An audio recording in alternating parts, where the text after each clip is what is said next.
गैरसैंण के भराड़ीसैंण में morning walk के दौरान चाय की दुकान पर पहुंचे मुख्यमंत्री खुद ने बनाई चाय और दुकानदारों से बात कर सरकार के कामकाज का लिया फीडबैक।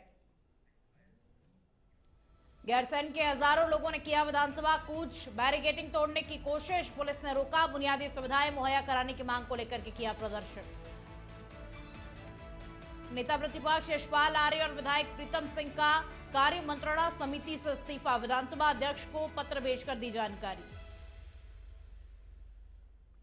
उधम सिंह नगर में 9वीं के छात्र ने शिक्षक पर चलाई गोली, अनुशासनहीनता पर डांट से नाराज था आरोपी छात्र, लंच बॉक्स में छिपाकर लाया था तमंचा।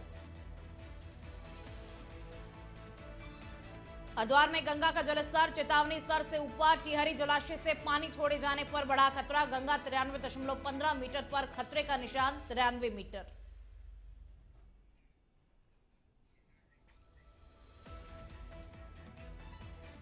नमस्कार, आप देख रहे हैं इंडिया अहेड, मैं हूं आपके साथ में खुशबू सिंह। तो चलिए बुलेटिन की शुरुआत करेंगे और पहली खबर का रुख कर लेते हैं। गैरसैंण के भराड़ीसैंण में सुबह मॉर्निंग वॉक के दौरान मुख्यमंत्री पुष्कर सिंह धामी चाय की दुकान पर पहुंचे।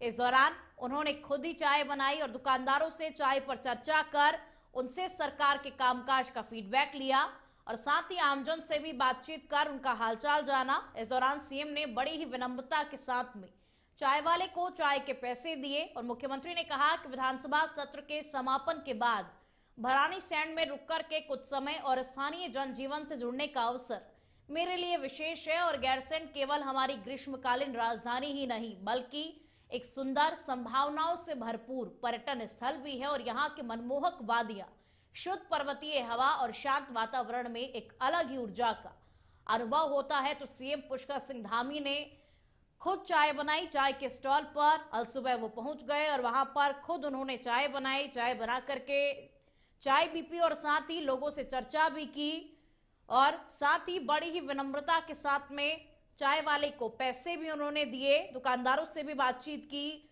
सरकार के कामकाज का फीडबैक लिया कि सरकार जिस तरीके से काम कर रही है क्या आम जनता उससे खुश है।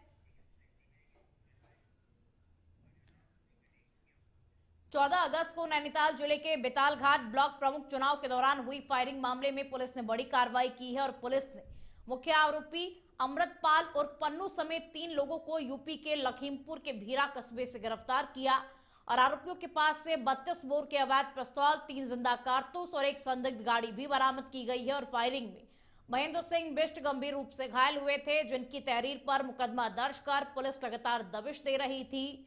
सीसीटीवी फुटेज और सर्विलांस के आधार पर ही गिरफ्तारी हुई है।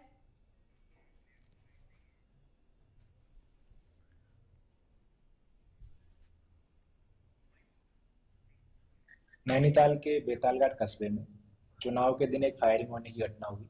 इस मामले में पुलिस ने तत्काल मुकदमा पंजीकृत करते हुए पहले 6 लोगों को हम लोग गिरफ्तार कर चुके हैं। बेतालघाट पुलिस को एक बड़ी और सफलता मिली है इस मुकदमे में और फायरिंग करने वाले जो मुख्य अभियुक्त थे, इन 3 अभियुक्तों को हमने उत्तर प्रदेश के लखीमपुर से गिरफ्तार किया है। चूंकि इस मामले में जो अभियुक्त शामिल हैं, इनका एक बड़ा क्रिमिनल रिकॉर्ड है। ये लोग पहले भी 307 और हत्या के प्रयास के जितने भी मुकदमे हैं उनमें नामजद रह चुके हैं। पुलिस ऐसे लोगों के खिलाफ सख्त कार्रवाई अमल में ला रही है और ऐसे जितने भी लोग हैं जिन्होंने चुनाव में गड़बड़ करने की कोशिश की है या चुनाव के दौरान शांति भंग की है, पुलिस ऐसे लोगों के खिलाफ सख्त से सख्त कार्रवाई अमल। उत्तराखंड विधानसभा में नेता प्रतिपक्ष यशपाल आर्य और वरिष्ठ कांग्रेस विधायक प्रीतम सिंह ने कार्य मंत्रणा समिति से इस्तीफा दे दिया है और दोनों नेताओं ने विधानसभा अध्यक्ष को पत्र भेज करके अपने फैसले की जानकारी दी और इस्तीफे के पीछे राज्य सरकार की कार्यप्रणाली और लोकतांत्रिक प्रक्रियाओं की अनदेखी को कारण बताया। और पत्र में नेता प्रतिपक्ष यशपाल आर्य ने बताया कि विपक्ष आपदा समेत तमाम अन्य जनहित से जुड़े मुद्दों पर सदन में चर्चा कराना चाहता था, लेकिन सरकार ने आनन फानन में सत्र अनिश्चितकालीन के लिए स्थगित कर दिया। और वहीं कांग्रेस विधायक प्रीतम सिंह ने कहा कि सरकार ने सत्र की अवधि 4 दिन रखी थी, लेकिन मौजूदा सत्र में सरकार ने अपने आप बिना कार्य मंत्रणा समिति की बैठक के मात्र 1.5 दिन में सत्र की अवधि को समाप्त कर दिया है और इससे वो काफी नाराज हैं।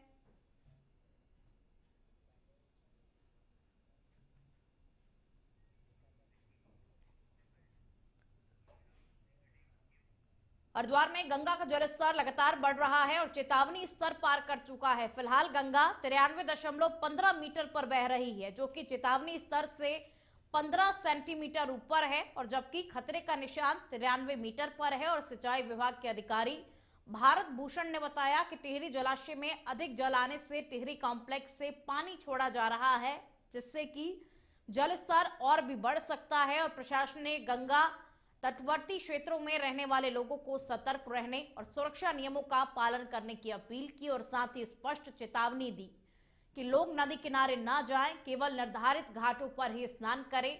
हालात गंभीर होने पर गंगा किनारे बसे गांवों में बाढ़ का खतरा भी मंडरा सकता है, जिसको देखते हुए जिला प्रशासन ने सभी विभागों को अलर्ट मोड पर रखा हुआ है।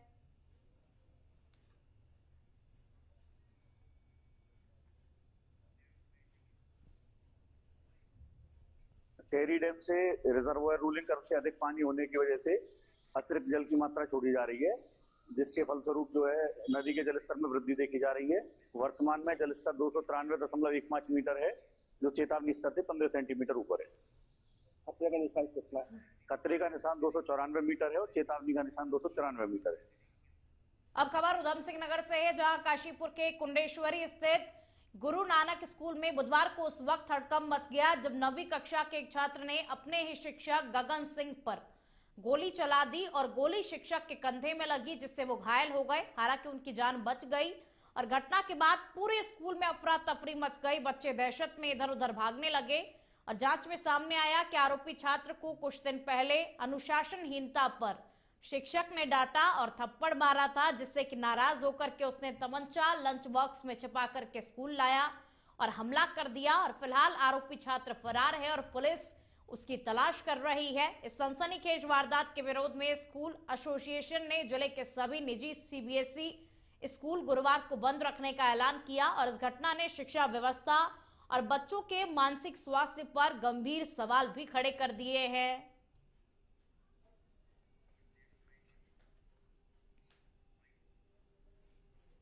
आज बहुत दुखद घटना घटी है गुरु नानक स्कूल में।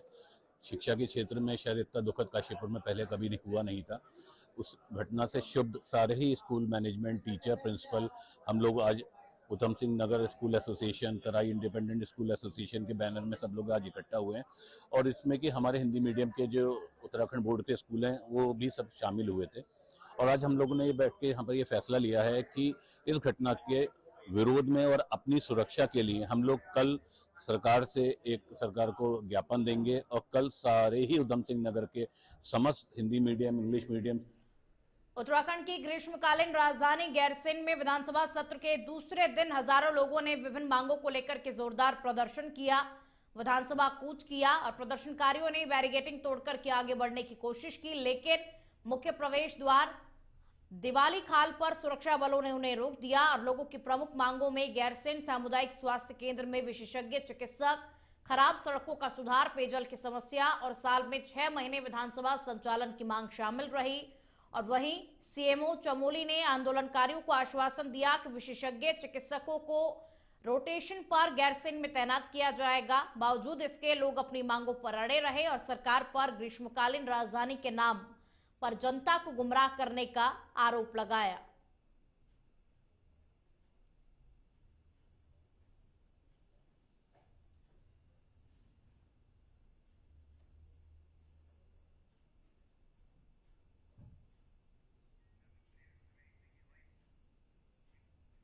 शिक्षा का शिकार होता है। गैरसैंण को ग्रीष्मकालीन राजधानी आप कहते हैं।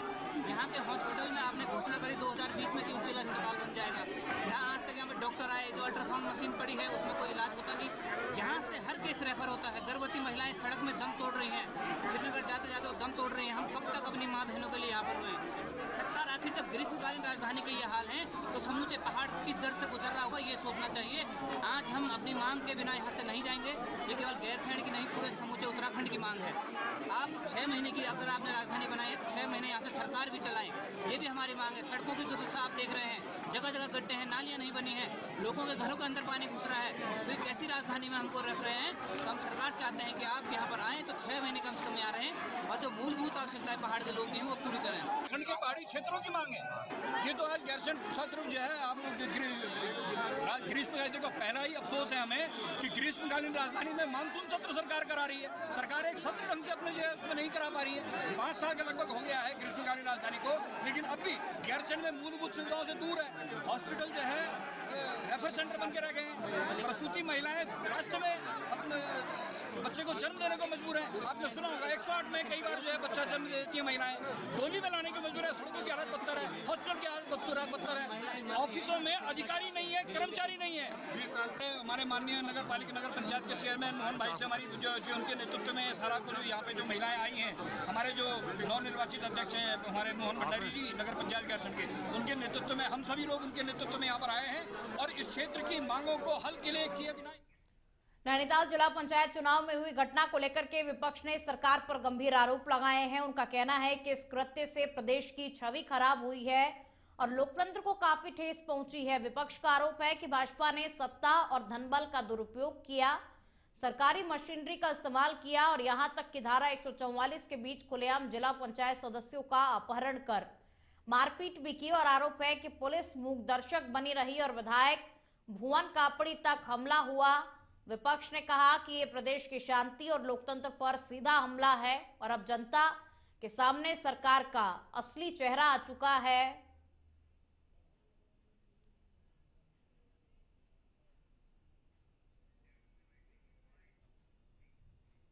नैनीताल जिला पंचायत के चुनाव में जो कृत्य हुआ है, जो कुकृत्य हुआ है, उससे प्रदेश की छवि खराब हुई है, प्रदेश को शर्मसार किया है।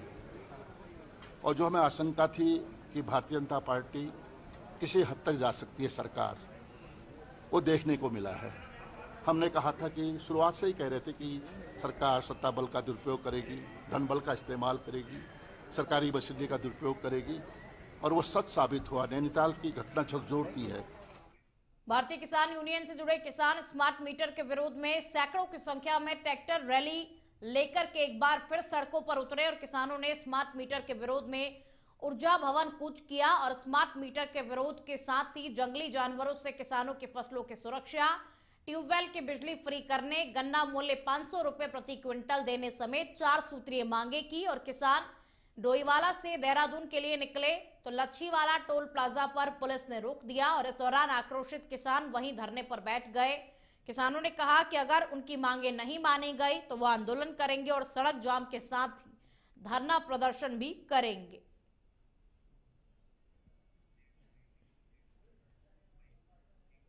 ट्रैक्टर जब भी सड़कों पे आया बहुत गंभीर मजबूरी के कारण आया। आपको मालूम होगा कि एक नाम दिया बड़ा सुंदर, स्मार्ट मीटर। क्या जरूरत थी? पहले मीटर में क्या कमी है भाई, स्मार्ट मीटर क्यों लगा रहे हैं? एक जीनियस कंपनी है अडवाणी की, उस कंपनी को ठेका दिया उत्तराखंड में मीटर लगाने का, जो जबरन मीटर बदल रही है। अच्छे वाले मीटर को ज्यों का त्यों है लगा हुआ, उसको उतार करके वो मीटर लगा रही है। उस स्मार्ट मीटर में इतनी बड़ी धांधली है कि उसका डेटा उत्तराखंड गवर्नमेंट के पास भी नहीं, उस कंपनी के पास है जो जीनियस कंपनी है। वो घर बैठे ही अपने रिमोट से चाहे बिल हमारा 10,000 बना दे, चाहे बना दे 20,000। एक ये। दूसरा, कई साल से गन्ने का रेट नहीं बढ़ा, किसान 500 रुपए प्रति कुंटल गन्ने के रेट की मांग करता है। तीसरा, पूरे भारतवर्ष में हर राज्य में ट्यूबवेल की बिजली बिल्कुल फ्री दी जा रही है। उत्तराखंड में हम ट्यूबवेल की बिजली का बिल भुगतान कर रहे हैं। प्रति 2 महीने के बिल आते थे, आज आप देखो एलईडी बल्ब 2-2 वाट का है, तब भी हमारा 4-4 हजार के बिजली के बिल आ रहे हैं। जो एक कमरे में रहने वाले लोग हैं, लोग इतने परेशान हैं। और उसके बाद ये स्मार्ट मीटर लग जाएगा, रिचार्ज होगा, लोगों का जीना पहली दुर्लभ हो रखा है और आगे आने वाला टाइम बहुत गहरा है। किसान हाथियों से वैसे परेशान है, क्षेत्र में फसलें को नुकसान है, जंगली जानवर और आवारा पशुओं से। तो हमारी सरकार से मांग है, इस चीज को, किसानों की मांगों को सुनो। की सरकार यहाँ पर जो स्मार्ट मीटर लगाने जा रही है, ये अडानी जी को फायदा पहुंचाने के लिए किया जा रहा है, जिसका यहाँ के किसान, सभी आम आदमी भी विरोध करते हैं। और अगर हमारी ये मांग पर ध्यान नहीं दिया जाता, आज ऊर्जा भवन जाने का प्रोग्राम है। अब खबर हरिद्वार से है, जहां सिडकुल में कर्मचारी राज्य बीमा अधिनियम की योजनाओं को लेकर की कार्यशाला आयोजित की गई, जिसमें उद्यमियों और कर्मचारियों को केंद्र व राज्य सरकार की योजनाओं की विस्तृत जानकारी दी गई। कार्यशाला में बताया गया कि 2025 योजना 1 जुलाई से 31 दिसंबर 2025 तक लागू रहेगी और इसके तहत अपंजीकृत नियोक्ता कर्मचारी बिना निरीक्षण, दंड या पिछली बकाया राशि के पंजीकरण करा सकेंगे। संविदा और अस्थायी कर्मचारियों को भी इसमें शामिल किया गया।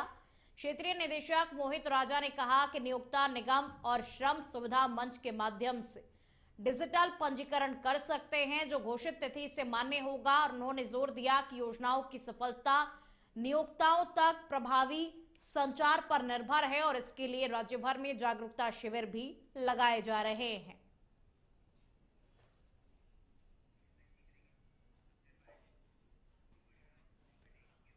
उधम सिंह नगर के काशीपुर क्षेत्र में ढकिया कला गांव के पूर्व प्रधान श्याम सिंह पर अज्ञात हमलावरों ने ताबड़तोड़ फायरिंग कर दी, जिससे वो गंभीर रूप से घायल भी हो गए। सुबह दवा लेने गए श्याम सिंह जैसे ही मेडिकल स्टोर से बाहर निकले तो बाइक पर बैठे, तभी पास के बाग से एक शख्स ने उन पर गोलियां बरसा दी और स्थानीय लोगों ने उन्हें तुरंत अस्पताल पहुंचाया, जहां जांच में 2 गोलियां लगने की पुष्टि हुई और हालात गंभीर होने पर डॉक्टर्स ने उन्हें मुरादाबाद रेफर किया। घटना की जानकारी मिलते ही पुलिस भी मौके पर पहुंची और अब पुलिस सीसीटीवी फुटेज खंगाल करके हमलावर की तलाश कर रही है। देखिए, ये सुबह लगभग 10 सवा 10 बजे की घटना है जो पुलिस को सूचना मिली थी। इसमें ढकिया के पूर्व प्रधान जो श्याम सिंह जी हैं उन पे अज्ञात हमलावरों के द्वारा फायर किया गया था, जिसमें इनको फायर इंजरी हुई है और ये अस्पताल में अभी एडमिट है। इसमें पुलिस की तत्काल टीमें गठित करके और लगाई गई हैं। इसमें कुछ महत्वपूर्ण सुराग भी लगा है। जो भी दोषी होंगे उनके विरुद्ध हमारे द्वारा सख्त कार्रवाई। वक्त तो चला एक छोटे से ब्रेक का, देखते रहिए इंडिया है। उधम सिंह नगर के खटीमा में मतदान केंद्रों के सर्वे को लेकर के उप जिलाधिकारी तुषार सैनी ने तहसील सभागार में सभी राजनीतिक दलों के प्रतिनिधियों के साथ में बैठक की और बैठक में बूथों की समस्याओं पर चर्चा हुई, जहां एसडीएम ने बताया कि जन मतदान केंद्रों पर 1150 से ज्यादा मतदाता हैं, उन्हें शिफ्ट किया जाएगा या नए बूथ बनाए जाएंगे और प्रस्ताव के अनुसार 149 नए बूथ बनाए जाने की योजना है और बीएलओ घर घर जाकर गलत नाम हटा करके नए नाम जोड़ेंगे। शिकायत मिलने पर लापरवाह बीएलओ पर भी कार्रवाई होगी। और वहीं जिला पंचायत अध्यक्ष अजय मौर्य ने बताया कि जिन बूथों पर अधिक दूरी या मतदाताओं के नाम कटने की शिकायत है उन पर विशेष ध्यान देते हुए सर्वे कराया जाएगा।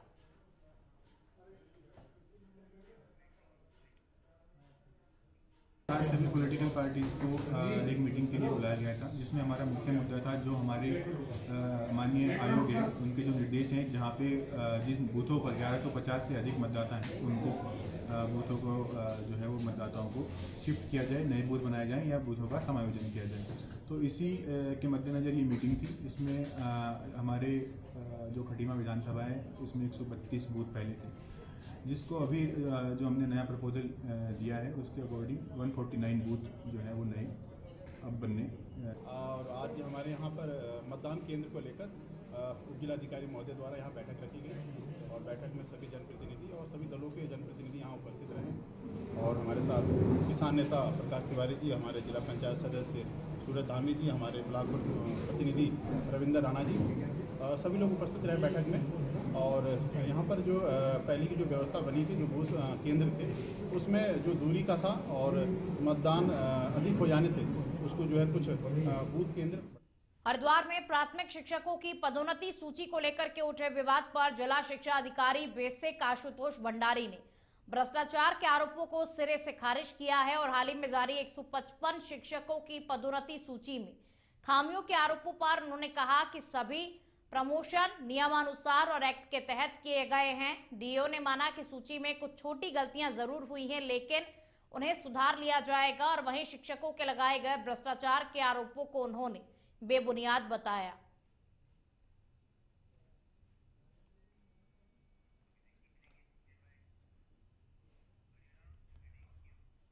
अब खबर उधम सिंह नगर के सितारगंज से है, जहां बीजेपी जिला अध्यक्ष कमल जिंदाल और वार्ड सभासदों ने उपजिला अस्पताल का औचक निरीक्षण किया। इस दौरान उन्होंने मरीजों से सुविधाओं के बारे में जानकारी ली, जहां मरीजों ने अस्पताल प्रशासन की लापरवाही की शिकायतें की और गर्भवती महिलाओं ने महिला डॉक्टर की अनुपस्थिति की शिकायत भी दर्ज करवाई और जिस पर जिला अध्यक्ष ने नाराजगी जताई और चिकित्सा अधीक्षक डॉक्टर कुलदीप यादव को जल्द निस्तारण के निर्देश दिए। वहीं वार्ड नंबर 8 के सभासद पति अविनाश वाल्मीकि ने आरोप लगाया कि डॉक्टर लगातार बाहर की दवाई लिखते हैं, जिसकी शिकायत सीएमओ से की गई थी, लेकिन जांच रिपोर्ट अब तक सार्वजनिक नहीं हुई। गौड़ा जी से आज फोन पे वार्ता हुई किसी संदर्भ में, तो उन्होंने हमसे कहा कि एक बार आप सरकारी अस्पताल में जाके भ्रमण करके आए, क्या स्थिति हो। तो मैं मेरे साथ ये रवि रस्तोगी हमारी पार्टी के नेता थाने आलम और ये अविनाश वाल्मीकि ये मेरे को नहीं मिले। तो सरकारी अस्पताल के अंदर लेडीज डॉक्टर की कमी है, 2 लेडीज डॉक्टर हैं, दोनों छुट्टियों पे हैं, मेडिकल अवकाश पे हैं। और मरीजों की शिकायत है कि मरीजों की जो जांच होती है पैथोलॉजी लैब की और दवाइयाँ, इनकी समुचित व्यवस्था अस्पताल के अंदर नहीं है। करा चुके हैं कि यहाँ जो बाहर से दवाई लिखने का सिलसिला वो अभी भी जारी है। उसके साथ साथ जांचों के संबंध में भी अन्य समस्याएं लगातार आ रही हैं। तो आज हमें हमारे शाने भाई के माध्यम से सूचना प्राप्त हुई कि वही सिलसिला इनका आज भी जारी है कि बाहर से दवाइयाँ लिखी जा रही हैं। जब मैं यहाँ पहुँचा तो ये सिलसिला लगातार लोगों द्वारा बताया जा रहा था। आज यहाँ हमारे भाजपा के जिलाध्यक्ष बड़े भाई कमजेंद्र जी भी रहे, जिनके द्वारा उनको डाटा भी कहा भी कि ये गलत है। आदमशी रहने वाली हूँ। यहाँ पे कोई भी जैसे कि अगर हमें मेरी फर्स्ट डिलीवरी है तो यहाँ पे कोई भी डॉक्टर अवेलेबल नहीं है जो हमारी डिलीवरी अच्छे से करा सके, तो हमें इसके लिए बहुत ज़्यादा दिक्कत हो रही है। तो मैं चाहती हूँ कि यहाँ पे कोई फीमेल डॉक्टर हो जो हमें देख सके। यहाँ पे हर एक केस रेफ़र हो जाता है, चाहे वो नॉर्मल हो या फिर मतलब कोई कॉम्प्लिकेशन भी हो तो भी वो रेफ़र करते हैं। बुलेटिन में फिलहाल इतना ही। देखते रहिए इंडिया अहेड। नमस्कार।